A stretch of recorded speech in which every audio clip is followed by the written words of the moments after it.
In today's video, I'm going to teach you how to use layers in drawio. Layers help you organize complex diagrams by separating content into manageable sections.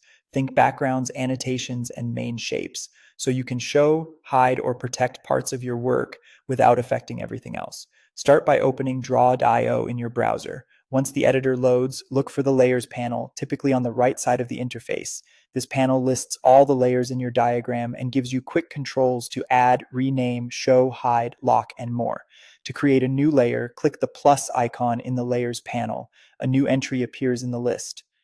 We'll name it in a moment, but for now, notice that one layer is highlighted in blue. That highlight means it's the active layer. Any new shapes you add will go onto the currently selected blue highlighted layer.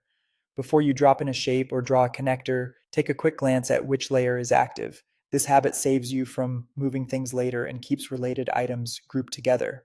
When you're ready to label your layers, simply double-click a layer's name and type something meaningful, like flow, notes, or icons. If you no longer need a layer, select it and click the trash icon. Be careful here. Removing a layer also removes the content on that layer, so confirm you don't need it before deleting. To control what's visible in your workspace, click the eye icon next to a layer.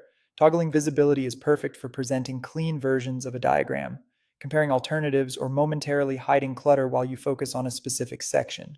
If you want to prevent accidental edits, click the padlock icon to lock a layer.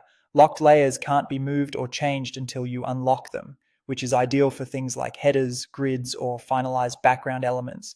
To move an existing shape to a different layer, select the shape on the canvas, then open the three-dot menu in the Layers panel and choose the target layer. You can select multiple shapes first to move them all in one go, keeping related content together. Keep in mind that layers at the top of the list appear above layers below them. If something seems hidden behind another object, check the layer order to understand how items stack.